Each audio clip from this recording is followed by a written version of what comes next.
Moin moin YouTube, grüßt euch. Es kommen einige spannende Änderungen auf den TBC Anniversary Servern auf uns zu. Habe ich in vergangenen Videos auch schon drüber gesprochen. Es wird accountweite Raid-Attunements geben, accountweite Hero-Schlüssel, ja, was das Leveln von Twinks und so weiter deutlich erhöhen sollte, ja, weil man quasi einfach nicht mehr irgendwie 100 Jahre irgendwelche Sachen machen muss, bevor man mit den Chars raiden kann. Ich finde es eine gute Änderung. Gibt einige andere spannende Änderungen auch nochmal. Wir gucken mal hier uns das Video an. Bin gespannt, was hier noch so erzählt wird. Different compared to how TBC Classic launched back in 2021. We're talking some major quality of life improvements, significant changes to how attunements work, and some pretty substantial raid tuning that's going to affect how easily you progress through the content. There's also some important news that affects players for Anniversary, Hardcore, and Era realms as well. So even if you're not so much into TBC, there may be something of use for you here. Keep in mind. Also nochmal zur Erklärung, es geht quasi jetzt gerade darum, was sich in Burning Crusade auf den Anniversary-Servern, die am 13. Januar 2026 quasi in den Pre-Patch gehen und dann wahrscheinlich Anfang Februar in Burning Crusade übergehen. Ja, also die aktuellen Classic Anniversary-Server gehen in Burning Crusade Anniversary über. Und dort gibt es halt eben einige Änderungen zum letzten Mal in 2021, wo quasi das erste Mal der Relaunch von TBC stattgefunden hat, weil man einfach Erfahrungswerte gesammelt hat und jetzt Dinge halt einfach geändert hat in dieser Erweiterung nochmal. Und die halt schon einen krassen Einfluss auf das Spielgeschehen nochmal haben. That things are subject to change here, but this is how things are panning out at the moment. But we've got quite a bit of information to cover, so let's make a start. The Burning Crusade Anniversary Edition's pre-patch begins on January 13th, 2026. Genau, das heißt, am 13. Januar 2026 könnt ihr auf den aktuellen Level 60 Anniversary Classic Servern dann schon Draenei und Blutelf leveln, ja. Und auch einen Charakterboost in Anspruch nehmen, allerdings nicht für Blutelfen oder Draenei und euch quasi dann auch schon Rang 14 Sachen für Ehre und so weiter erfahren. Ihr braucht den Rang dann nicht mehr. Das heißt, dann geht so ein bisschen die heiße Phase über, wo man sich auf den Launch von Burning Crusade Anfang Februar quasi vorbereitet. Patches contain the expansion systems without the actual expansion itself. For TBC, the pre-patch will of course include the new playable races, both the Blood Elves for the Horde and Draenei for the Alliance. You'll also see your class changes go live with updated talent trees and spell mechanics that defined the Burning Crusade. You'll also have dual crafting to start leveling as well in the pre-patch. What you won't have access to is Outland itself. That will stay locked until the full expansion has released. Now as for when the Genau, also wenn dann quasi die Expansion wirklich live ist, so eine Art, was ich, wie gesagt, vermute Anfang Februar sein wird, oder Mitte Februar, dann kann man quasi hier durch das dunkle Portal in die Outlands gehen und dann auf Level 70 leveln, so eine Art. Expansion launches, we don't have an official date on that quite yet. However, looking back at TBC launches, we don't... Wie hier einfach alle das neue Mount umzingeln. Ist ja eklig. Don't have an official date on that quite yet. However, looking back at TBC Classic in 2021, the pre-patch launched on May 18th and the expansion itself came out on June 1st, 2 weeks later. Now back then that 2-week window was widely criticized as being way too short, especially for people trying to level the new races. But given the community feedback back in 2021, I find it hard to believe they would stick to this time frame again, and I would expect it to be at least 3, maybe even 4 weeks, so I would plan around then, which will put launch somewhere. Ja, könnte ich mir auch vorstellen, deswegen genau, ja, ist wahrscheinlich der Launch Mitte Februar dann doch wahrscheinlicher. Ich glaube auch, der Pre-Patch wird 4 Wochen gehen, dass man einfach mehr Zeit hat, um sich vorzubereiten. Ja. Around February 3rd to February 10th. We'll have to wait and see on this one though. Free character transfers from Anniversary realms to Classic Era will open up on November 25th and will remain open until January 12th, 2026. This is your window to decide whether your characters will continue into TBC or have Classic Era as their new permanent home. There's no middle ground here, you're going to have to choose one or the other between those 2 dates. As for hardcore players, well, Blizzard have said there there are no official Burning Crusade hardcore realms being created. So what will happen to the Anniversary hardcore characters then? Well, during the transfer window, hardcore Anniversary players will have the option to transfer their characters to a normal, non-hardcore Anniversary realm, which will then continue on to TBC Anniversary. Essentially, you'll be converting your hardcore character into a regular character to play TBC. If you don't move your hardcore Anniversary character to a normal realm before January 12th, they'll stay on their current hardcore realm, but the transfer destination will change to non-hardcore Classic Era realms. This means a hardcore character who dies can transfer to Classic Era and return and carry on playing. Now, I was unsure whether Blizzard would end up doing TBC Hardcore at all, but I still think even if they're not supporting it officially. Ne, also habt ihr verstanden, wenn ihr quasi Hardcore-Chars noch habt, dann könnt ihr die quasi jetzt auf einen normalen Anniversary-Server transferieren und von da dann quasi in Burning Crusade weitergehen. Und ich bin sogar der Meinung, ihr könnt auch tote Hardcore-Charaktere quasi transen. Genau, und wenn ihr die nicht transferiert, dann könnt ihr die irgendwann nur auf den Era-Server transferieren. Den Hardcore-Char, ja. Ist ganz cool, genau. Aber dadurch, dass quasi keine TBC-Hardcore-Server aktuell geplant sind, werdet ihr die nicht auf einen TBC-Hardcore-Server irgendwie transferieren. Genau. Und Bene, ich werde auf Spine-Shatter EU PvP spielen und Horde, genau. Gilde werden wir aber nicht machen. Und moin Kuya, moin grüß dich. Die wären 4 Wochen zu lang für den Pre-Patch-Level. Okay, ja gut. Verstehe, ja. Ja, jeder hat also seine eigenen Präferenzen. It'll still happen. It's just going to be the community going back to using the add-on like we did before the official realms existed. And honestly, it was fine. It wasn't perfect, but it worked well enough. At the end of the day, hardcore is mainly a personal leveling challenge. If somebody's out there and they can't help but cheat in a self-assigned challenge in a video game, that's on them. The spirit of hardcore has always been about proving to yourself what you can do within the game. So even if this is the route we have to take, I think it's okay. Next up, so you may remember Genau, es gibt, by the way, auch schon Burning Crusade Hardcore-Projekte. Also wenn ihr da Bock drauf habt, einfach mal Augen offen halten. Gibt schon Discord-Server, ich bin auch auf einem drauf, einfach so for fun. Also es gibt schon Gilden, die planen in Burning Crusade quasi, ja, Hardcore zu spielen. Und wenn jetzt Char stirbt, dann löschen die den. Genau, das heißt, sie warten jetzt gar nicht erst, bis es die offiziellen Hardcore-Server gibt von TBC irgendwann mal, sondern die gehen quasi einfach dann schon rein. 2021, Blizzard offered a character clone service where you could pay to have your character continue to TBC and have them copied to Classic Era at the same time. This used to be $35 per character, which caused a massive amount of controversy in the community. Following this backlash,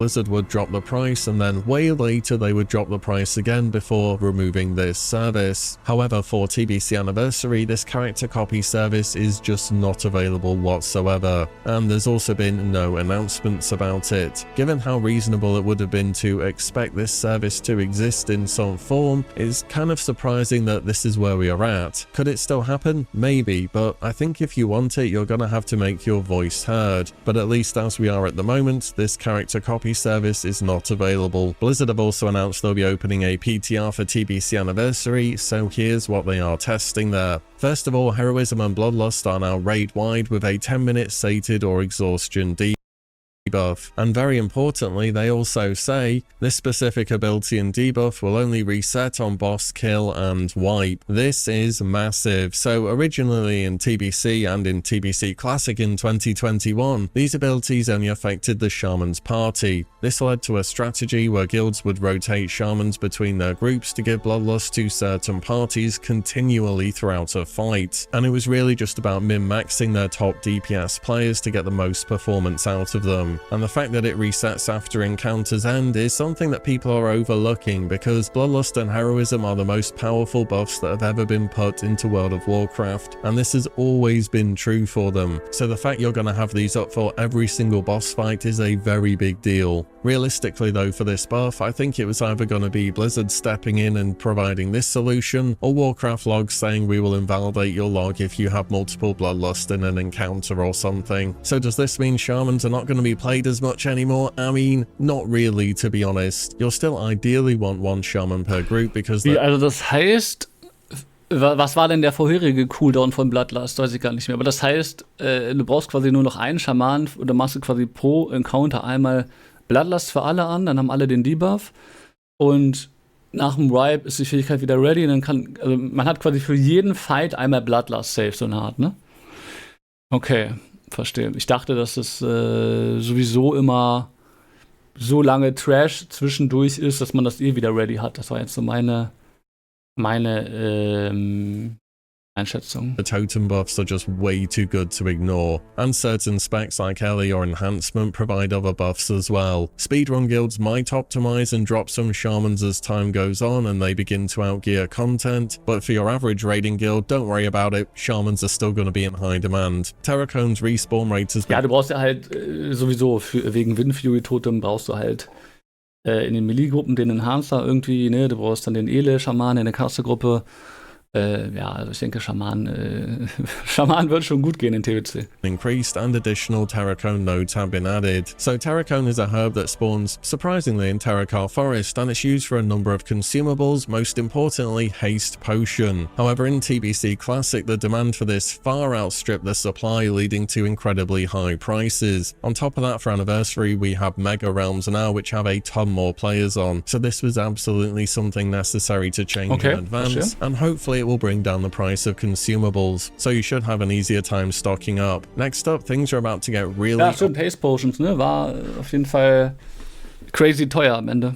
Alt-friendly in TBC Anniversary. Every player's first character will be required to become fully attuned to each heroic dungeon by hitting the revered reputation requirement. But once you've done that, you can purchase a bag, sending a bind on Battle.net account key to your alts, and alts only need to reach friendly reputation to use this key. Bind on Battle.net account is important because that means you can do this cross-faction. In original TBC and in TBC Classic for that matter, you would have to do this revered grind on all your alts to ensure that you could eventually work towards raiding. And it was fine to do on your main character, and I am glad they've kept that, but dropping the requirement on alts to just friendly is going to make things so much easier. This is going to make the alt experience so much better, and it means that players will be able to bring many more characters to raids without burning out through attunements. The raid attunement changes are even... Ja, finde ich gut tatsächlich. Ja, das heißt, wenn ihr einmal den Hero-Ruf gefarmt habt, damit ihr in die Heroes rein könnt, also respektvoll, dann bekommt ihr so eine Art Tasche irgendwie, die ihr dann einem Char schicken könnt, und der braucht dann nur freundlich bei der Hero und kann dann auch dort rein. Da haben viele nachgefragt, haben sich viele gewünscht, und mich persönlich wird es nicht betreffen, weil ich nur einen Char spielen werde. Aber ja, kann ich mir vorstellen, dass das viele gut finden, und ich finde es auch okay. Ja. More dramatic than this. Every player's first character will be required to become fully attuned for each raid, but once that's done, the raid is just unlocked for all characters on the player's Battle.net account. One and done for raiding attunements, that's it, never again. Pretty amazing quality of life change. These barriers to entry are just gone now, so TBC Anniversary is going to be super alt friendly. But you may be thinking all these fresh level 70 characters who are suddenly ready for raiding would be held back by their lack of gear, because TBC raiding was quite difficult compared to vanilla, right? Well, maybe not, because all TBC raids will be releasing in their post-nerf state. Over the course of original TBC, Blizzard adjusted raids time and again, nerfing them when new content came out, and they were doing this because back then people still had to attune and go through the content. So if we're having all the nerfs from day one, well, let me just tell you, the content in TBC overall is going to be a lot easier. For Tier... Da habe ich jetzt schon wieder gehört, dass einige das nicht so gut finden, dass hier Post-Nerf kommt. Keine Ahnung.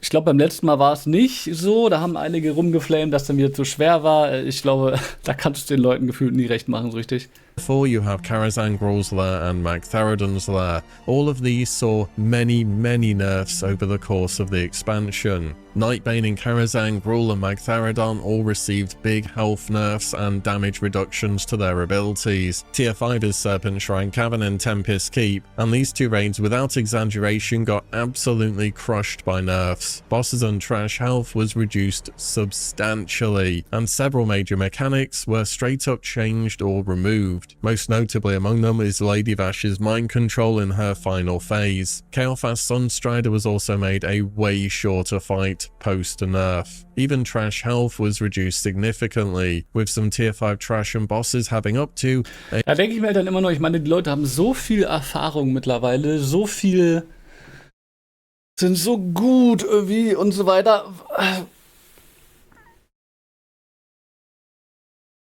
Ja. Also da frage ich mich immer, warum man den Leuten dann nicht lieber die Challenge lässt, irgendwie, und zu sagen, ey, guckt mal, irgendwie, fuchst euch da rein, irgendwie optimiert und so weiter. Oder dass man irgendwie so ein Mittelding macht, aber das jetzt dann irgendwie zu einfach wird, stelle ich mir auch eher nicht so gut vor.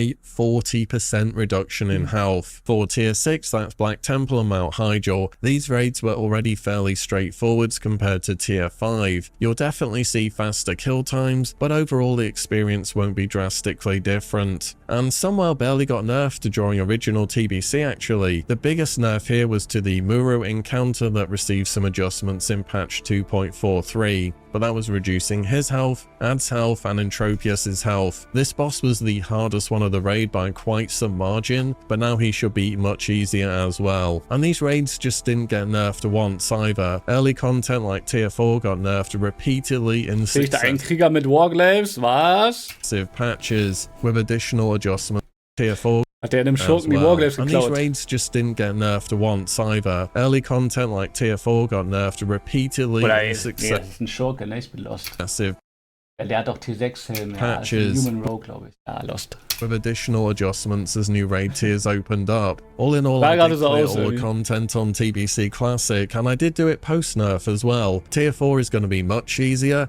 Tier 5 will be significantly easier. This will be where you see the biggest difference. Tier 6 will be a little bit easier, and Sunwell will be mostly the same apart from Muru. If you combine this with the Terracone changes, meaning everyone's going to have DPS potions, and the fact that, this is huge by the way, Bloodlust is resetting on every single boss encounter, you're going to be crushing this content with ease. If you have heroism every single pull, it's going to make a massive difference to certain bosses. Before in TBC, you'd have to plan which bosses you wanted to use it on and where you wanted to save it. This is just going to make the easier bosses even easier and ensure this cooldown's always up for the harder bosses. I think it would have been interesting to see a few weeks of pre-nerf progression before things get toned down, give people a little bit of challenge, something to get their teeth stuck into, but only have it last for, I don't know, 4 weeks or something before changing everything to their post-nerf state. In any event, I think Blizzard want the pacing of TBC on Anniversary to be a bit different and want to ensure that everyone has a really good chance to clear the content. Next up, PvP. So there are some changes coming to Arena as well. During original TBC, Ja, die Arena Changes, ey.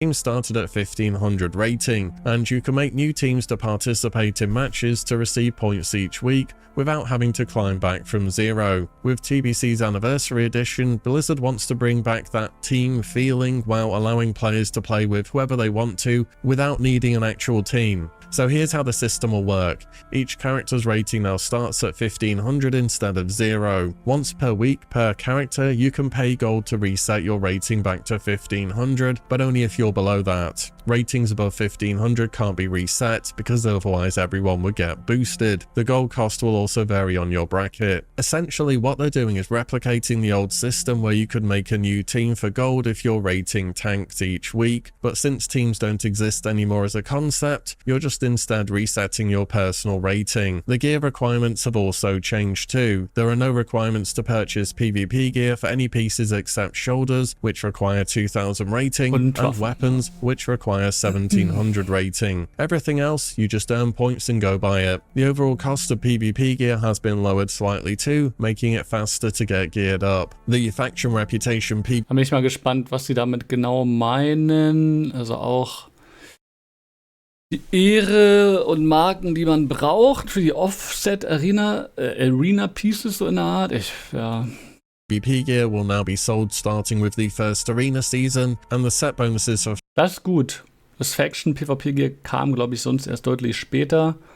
Das ist für PvP-Spieler sehr gut, dass man hier schon früh sich mit einigermaßen PvP-Gear eindecken kann. Das war auf jeden Fall beim letzten Mal echt sehr nervig. Faction reputation. Aber das, was das letzte Mal erst später gekommen ist, das war nicht so gut. PvP gear have been combined with the honor gear equivalents. This means you can just mix and match your gear between different sets whilst you're upgrading. These changes lower the barrier to entry for PvP significantly, which I think is definitely a good thing. You'll still need to earn your rating for your shoulders and weapons, but otherwise if you're just interested in sending some 5s for points, you'll be able to do that as well pretty easily. One of the larger quality of life changes for guildmasters and officers coming to TBC Anniversary is something we should have had from launch in TBC Classic, and that will be guild banks being available from day one. In 2021 we had to wait a while before these things became available, but now they're here from day one, so that's good news. Das ist, glaube ich, sehr, sehr geil für alle Gilden. Das ist, glaube ich, ja,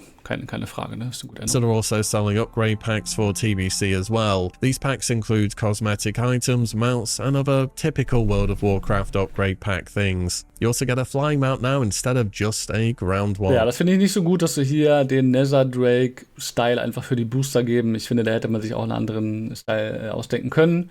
Das degradiert so ein bisschen die Leute, die sich dann den richtigen Netherdrake farmen, aber ja, mein Gott.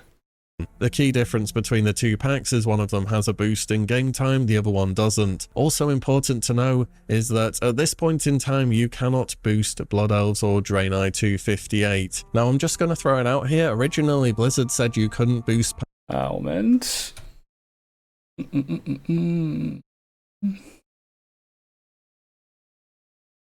Okay, also hier ist nochmal, ne, confirmed, die 58er Charts könnt ihr erstellen.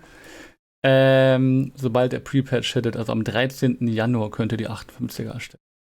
Draenei 258. Now I'm just going to throw it out here. Originally Blizzard said you couldn't boost Pandaren in Mists of Pandaria, then they changed their mind and did allow you to do that. Maybe if enough people say they do want to boost Blood Elves and Draenei, Blizzard may change their mind on this, so just thought I'd let you know about that. And even if you're not planning to venture into TBC, there are some changes coming to both Classic Era that affect normal and hardcore realms. Blizzard have said, when making your decision to transfer, please consider that the Group Finder tool and dual spec feature will soon be added to Classic Era realms. This means that new and existing characters on Classic Era will have the option to learn dual specialization. The rule sets between Anniversary Hardcore and the original Hardcore realms will also be aligned, meaning the original Hardcore realms will also receive dual spec and Dungeon Finder. Additionally, edit mode is being added as a quality of life feature for players' user interfaces. Ja, dual spec und auch den Dungeon Finder finde ich, by the way, auch ich weiß nicht, wie ihr das seht, aber ich finde es eine gute Einführung, vor allem der Dual Spec. Im Dungeon Finder war ich mir nicht ganz sicher, aber jetzt eigentlich so wie er jetzt ist, zumindest auf Anniversary, finde ich auch cool. Ich suche darüber öfter mal eine Gruppe und so weiter und also schon, ja, ich finde es okay. Both Era and TBC realms. Edit mode basically allows you to rearrange your display from the Stimmt, genau, default. es gibt ein paar neue UI-Änderungen. Finde ich auch gut. Also, ne, das kann man über Leatrix normalerweise machen. Jetzt kann man es nativ über Blizzard machen. Finde ich auch gut. Out. You can move various UI elements around your screen, resize them and customize them without having to rely on add-ons. It's a feature that's been in retail for a while now, don't really see a downside to it, so sure why not, seems good. And that covers about all the major news from the TBC Anniversary announcement, and it's a bit more news than I was expecting, to be honest. The general sentiment overall though is that Blizzard is making TBC Anniversary significantly more accessible and alt-friendly than TBC Classic was in 2021. And the big unknown questions at this point in time are still really the launch date and whether Blizzard will change their mind on offering some kind of character cloning service. Either way. Also, genau, Launch Date, glaube ich, ist relativ safe. Irgendwie so 12. Februar, irgendwie sowas halt. Ja, das ist ja dann irgendwie auch egal, eine Woche früher oder später. Und ja, genau.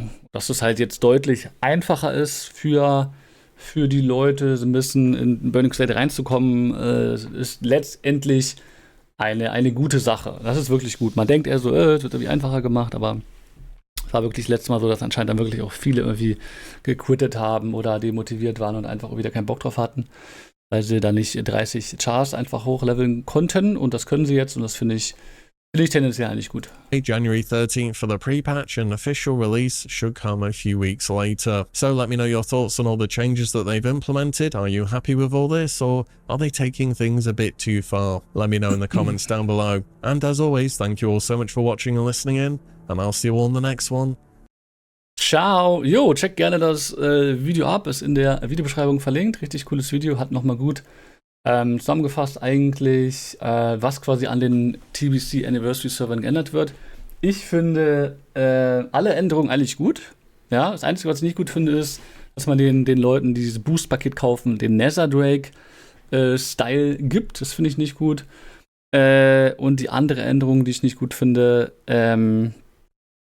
was war es jetzt?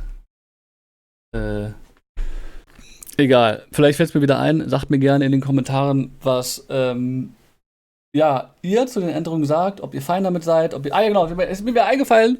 Seid ihr noch dran? Ist mir wieder eingefallen. Dass sie die Raids post-Nerf bringen, finde ich persönlich nicht ideal. Ich glaube, die Leute sind mittlerweile so gut, haben sich so gut organisiert und so weiter, dass man auch sagen könnte, ey, wir geben euch eine Challenge irgendwie, machen die vielleicht ein bisschen schwieriger irgendwie so, das ja, finde ich nicht so cool, aber sonst alle anderen Sachen finde ich eigentlich gut. Sagt mir gerne eure Meinung in die Kommentare und dann bis zum nächsten Video. Ciao. Geil!